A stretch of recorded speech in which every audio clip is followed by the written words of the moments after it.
ओम श्री गणेशाय नमः। श्री शिव महापुराणे द्वितीयायां रुद्र संहितायां अथविंशोऽध्याय। हिंदी अनुवाद। व्यास जी ने कहा, हे सर्वज्ञ सनत कुमार, आपने महाप्रभु शिव जी की लीला से युक्त अद्भुत एवं पवित्र कथा सुनाई। हे महामुनि, अब प्रेम से मेरे ऊपर कृपा करके ये बतलाइए कि उस पुरुष के भय से छूटा हुआ वह राहु नामक दूत कहाँ गया। सूची ने कहा, अत्यंत बुद्धिमान व्यास जी की बात को सुनकर प्रसन्नचित ब्रह्मा के पुत्र महामुनि कहने लगे।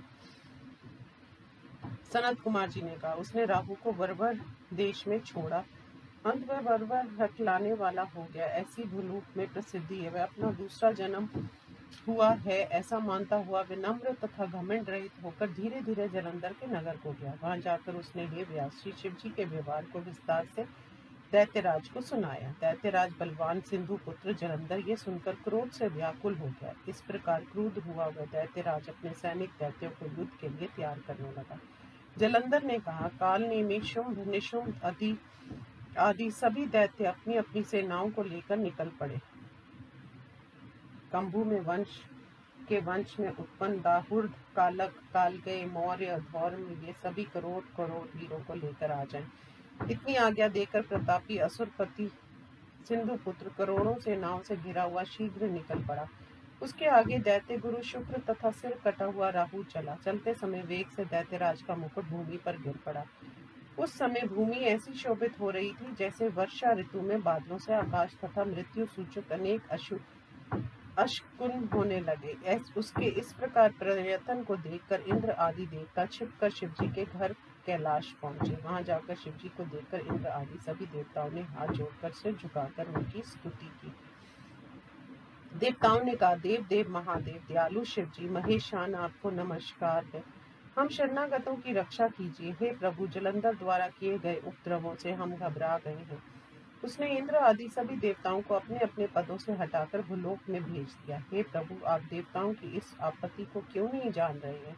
इसलिए हमारी रक्षा करने के लिए समुद्र पुत्र का वध कीजिए। हे नाथ, आपने जो पहले हमारी रक्षा के लिए विष्णु भगवान को नियुक्त किया था, वे हमारी रक्षा नहीं कर सके। आजकल वे विष्णु भगवान उसके अधीन होकर लक्ष्मी के साथ उसी के घर में रहते हैं तथा हम देवता भी उसकी आज्ञा से वहीं निवास कर रहे हैं।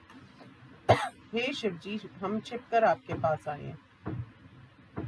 वह बलवान समुद्र पुत्र आपसे युद्ध करने के लिए आ रहा है। हे सर्वज्ञ स्वामी, इसलिए आप शीघ्र उस जलंधर को मारकर हम शरणागतों की रक्षा कीजिए। सनत कुमार जी ने कहा। इतना कहकर इंद्र आदि देवताओं ने उनके चरण कमलों को देखकर प्रणाम किया और विनम्र होकर बैठ गए। इस प्रकार देवताओं की बातों को सुनकर शीघ्र विष्णु जी को बुलाकर हंसकर शिव जी ने ये बातें कही।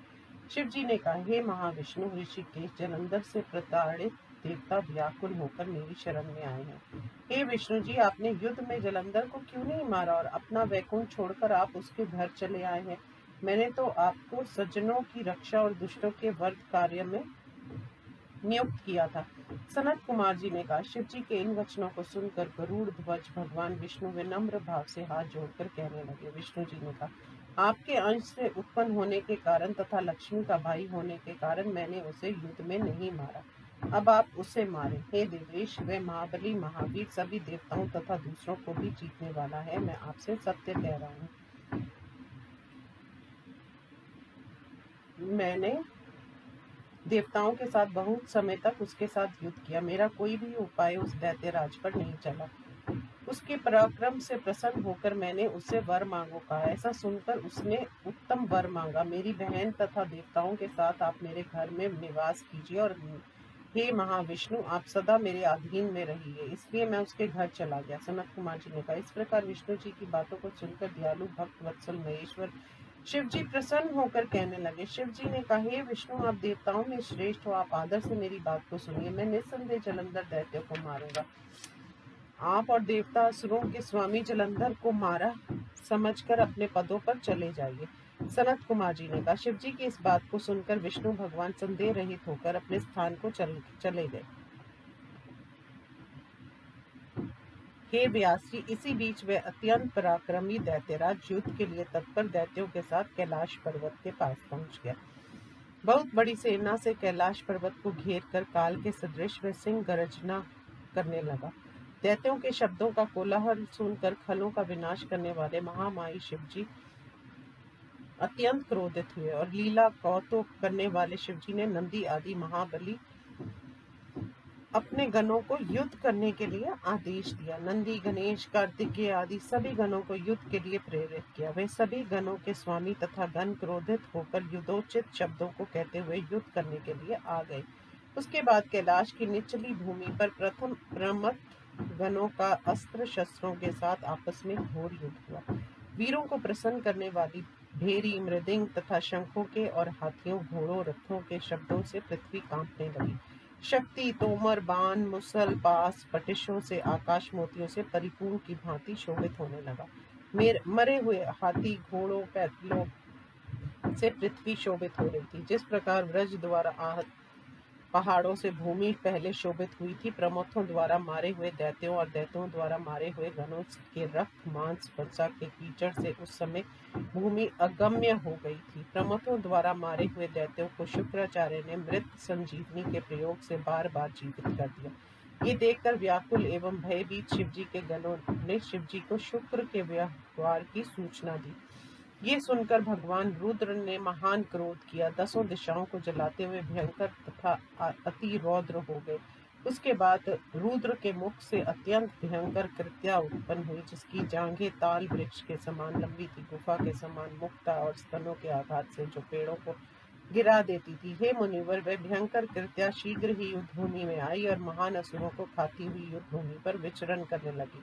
उसके बाद वह निर्भय होकर वहां गई जहां भार्गव के साथ वह दैत्यराज जलंधर था। हे मुनि, वह अपने तेज से भूमि से आकाश तक फैलकर दैत्य गुरु शुक्र को अपनी योनि के भीतर छिपाकर आकाश में अंतर ध्यान हो गई। भार्गव को अपने बीच न देखकर दैत्य सेना के वीर मलिन एवं घमंड रहित होकर युद्ध से भागने लगे। तब शिव गणों के भय से दैत्यों की सेना वैसे हट गई जैसे वायु वेग से बिखरा हुआ तृण समूह। गणों के भय से तितर बितर हुई अपनी सेना को देखकर शुम्भ निशुम्भ काल नेमी ये अत्यंत क्रोधित हुए। वे तीनों सेनापति शिवजी के गणों की सेना को वर्षा काल के मेघों की भांति बाणों की वर्षा करके उन्हें भगाने लगे। दैत्य द्वारा चले आए गए वे बाण टिड्डी दल की भांति 10 दिशाओं को ढककर गण सेनाओं को पाने लगे। शिवजी के गण सैकड़ों बाणों से बिंधकर खून की वर्षा करते हुए वसंत ऋतु में खिले हुए किंशुक टेसु पुष्प के समान कुछ नहीं जान रहे थे। तब अपनी सेना को खंडित देखकर नंदी, गणेश, कार्तिकेय आदि क्रुद्ध होकर शीघ्रता से दैत्यों को हटाने लगे। इस प्रकार श्री शिव महापुराण में सामान्य गण असुर युद्ध वर्णन नामक 20वां अध्याय समाप्त। ओम नमः शिवाय।